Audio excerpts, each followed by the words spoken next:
ሰላም እንዴት ናችሁ? ደህና ናችሁ ወይ? እኔ በጣም ደህና ነኝ አልሐምዱሊላህ። እንኳን በድጋሚ ወደዚህ ቻናል መጣችሁ ወይም ደግሞ ይሄን ቪዲዮ ስትመለከቱ የመጀመሪያችሁ ከሆነ እንኳን በሰላም መጣችሁ። ሰብስክራይብ ያላደረጋችሁ ከሆናችሁ ሰብስክራይብ በማድረግ ቤተሰብ እንድንሆን እየጠይቃችኋለሁ። ደስ የሚል ጊዜ አብረን እናሳልፋለን ብዬ ተስፋ አረጋለሁ። ምግቦችን እንሰራለን እዚህ ቻናል ላይ፣ እንዲሁም ደግሞ ስለ ምግብ አንዳንድ ነገሮችን እናወራለን። አንዳችን ለአንዳችን ኢንስፓየር እንደራረጋለን ብዬ አስባለሁ። ለማንኛውም ዛሬ አንድ ምግብ እንሰራለን። ኩኪስ ነው የምንሰራው። እዚህ ጋር እንዳያችሁት የምንፈልገውን ነገር አዘጋጅቻለሁኝ።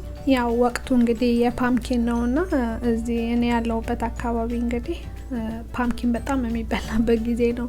የፓምኪን ሱፕ፣ የፓምኪን ዳቦ፣ ፓንኬክ፣ ኩኪስ በቃ የማይጨምሩበት ነገር የለምና እኔም ዛሬ አንድ ነገር ልሞክር ነው።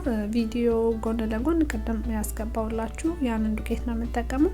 እንግዲህ እዚህ ላላችሁ ሰዎች ከካስኮ ነው የገዛሁት። መሞከር ከፈለጋችሁ ሞክሩት። እኔ ወድጀዋለሁ፣ ተመችቶኛል። ለብዙ ነገር ይሆናል። እኔ ዛሬ እንደ ኩኪስ ነው የምጠቀምበት። በመጀመሪያ ቅቤውን ትንሽ ቀለጥ አድርገውና በደንብ መተዋለሁ። እዚህ ጋር ቪዲዮ ላይ እንደምታዩት በደንብ ከመታው በኋላ ያለኝን እንቁላል ሁለቶቹን እንቁላል ጨምሬ አሁንም በደንብ መተዋለሁ። የእያንዳንዱን መጠን እና እንትን ከስር እጽፍላችኋለሁ።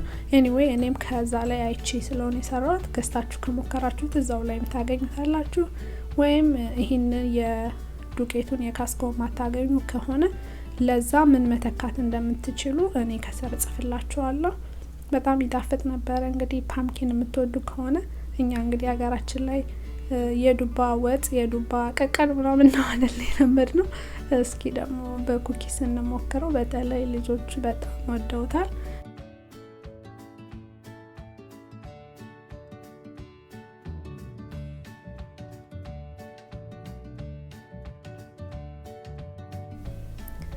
እንቁላሉንና ቅቤውን በደንብ ከመታን በኋላ ወተት እንጨምራለን። ወተቱ ትንሽ ለብ ያለ መሆን አለበት። ቅቤውንም እንደምታዩት አንድ ላይ ሆኖ ኮንሲስታንሲ ሆኖ እንዲመታልን ማለት ነው። ቀዝቃዛ ከሆነ ከቅቤው ላይ ስንጨምር የሆነ የመጓጎል ነገር ስለሚያደርግብን ማለት ነው። ይህንን ካደረግን በኋላ ዱቄቱን እንጨምራለን። ከዛ በቃ ማቀላቀል ነው። ብዙ የሚከብድ ነገር የለውም። ይጣፍጥ ነበረ። እንግዲህ እንዳልኳችሁ እናንተ በዚህ ኦክቶበር ሲዝን ላይ ምን አይነት የፓምኪን ነገር መስራት ወይም መብላት ትወዳላችሁ? ኮሜንት ላይ ጻፉልኝ እስኪ። እኔ ብዙ ጊዜ ኩኪስ ወይንም ደግሞ ዳቦ ከሁለት አንዱ በጣም ደስ ይለኛል። በተለይ ደግሞ ቸኮሌት ቺፕ ከተጨመረበት ያው ልጆቹም ይወዱታል ያልኳችሁ ለዛ ነው። እርግጥ ባዶውን ዳቦ ሳደርግ በቸኮሌቱ አልሰራውም፣ በባዶ ነው። ግን ሞር ይሄንን ኩኪስ ሲሆን ያው ኩኪስ ሲባል ደግሞ በጣም ይወዱ የለም። አሁን እዚህ ጋር ስጨምር ያያችሁት የዛን ዱቄትና ከዛ ደግሞ 2 የሾርባ ማንኪያ የሚያክል የኖርማል ነጭ ዱቄትን ጨምርና አንድ ላይ እናዋህዳለን። ይህንን ነገር ስታዋህዱ እንደዚህ በመምቻ ብታዋህዱት ቆንጆ ነው፣ ሳይጓጉል በደንብ ሆኖ እንዲዋሃድልን። ከዛ በቃ ማቀላቀል ነው። ሌላው እዚህ ጋር መናገር የምፈልገው ነገር እንደዚህ የታሸጉ ነገሮችን ገዝተን ቤት አምጥተን ስንሰራ በደንብ ማንበብ አለብን። በተለይ አለርጂ ያለብን ከሆነ እንደዚህ ነቶች ወይም ለማንኛውም አይነት ነገር። በእርግጥ እኛ ብዙ ሀበሾች የእንደዚህ አይነት አለርጂ የለንም፣ ግን ድንገት ካለ በሚል ነው። ምክንያቱም ይሄ አብሮት ፒካን የሚለው የነት ዘር አብሮ ይመጣልና ሜቢ እንደዚህ አይነት አለርጂ ካለባችሁ እንዳትጠቀሙት።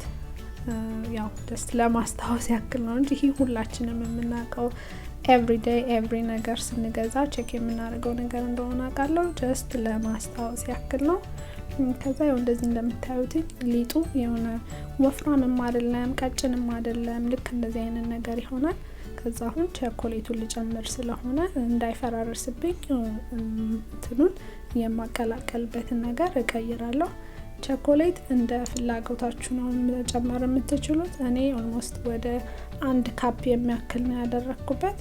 እናንተ እንግዲህ እንደተመቻችሁ። እኔ የተጠቀምኩት ሰሚ ዳርክ የሚለውን ነው የተጠቀምኩት፣ ጥቁሩን። እናንተ ነጩንም መጠቀም ከፈለጋችሁ ደስ ያላችሁን አይነት ቸኮሌት ቺፕ መጨመር ትችላላችሁ።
አሁን እዚህ ጋር ኦቨናችንን በ350 ዲግሪ ፋራናይት ማሞቅ አለብን። ከዛ መጋገሪያ ሳህናችን ላይ የመጋገሪያውን ወረቀት አድርገን በምንፈልገው ሳይዝ ኩኪሶቹን ማስቀመጥ ነው። የመጋገሪያ ሳህናችሁ ላይ በባዶ ከባታረጉት ቆንጆ ነው። ምክንያቱም ሊጡ የመጣበቅ አይነት ነገር ስላለው ሳህናችሁን ሊያበላሽባችሁ ወይም ባያበላሽው እንኳን ለማጽዳት ስለሚከብድ እንደዛ ብታረጉ ቆንጆ ነው። ከዛ በቃ ኦልሞስት ወደ መጨረሻው ደርሰናል። በ350 ዲግሪ ፋራናይት ከ15 እስከ 18 ደቂቃ ነው አብስሉት የሚል ግን ደግሞ እንደኛ ትንሽ ደረቅ ያለ አይነት ኩኪስ የምትወዱ ከሆነ እኔ ወደ 20 ደቂቃ አካባቢ ነው ያበሰልኩት። እንደዚህ ባጭሩ በቀላሉ ቤታችን ውስጥ የፓምኪን ቸኮሌት ኩኪስ ሰራን ማለት ነው። ትወዱታላችሁ ተስፋ አረጋለሁ። እንግዲህ ያው ይሄ የሰራው ነገር አይደለም፣ በርግጥ ዱቄቱን ገዝቼ ነው የሞከርኩት፣ ግን ወድጄዋለሁ። እናንተም በአካባቢያችሁ የምታገኙት ከሆነ ዱቄቱን ኦልሬዲ ከመጀመሪያ ቪዲዮ ላይ ስላሳየዋችሁ ስሙን ጽፋችሁ ሰርች በማድረግ ማግኘት ትችላላችሁ።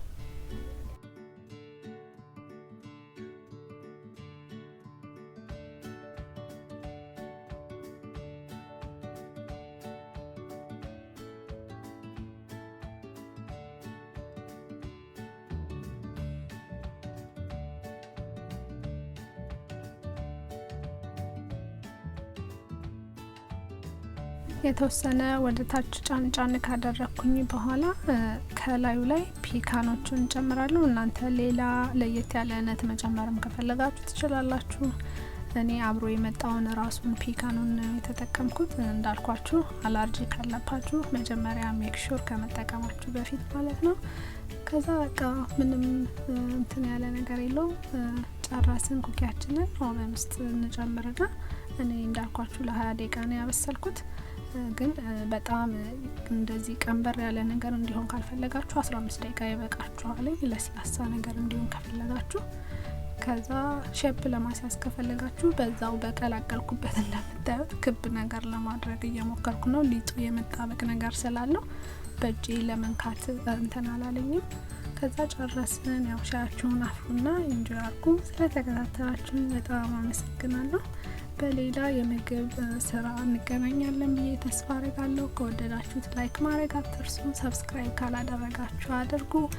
እንማማራለን፣ ኢንስፓየር እንደራረጋለን፣ ጥሩ ጊዜ እናሳልፋለን ብዬ ተስፋ አረጋለሁ። በያላችሁ በሰላም ይብዛ። ባይ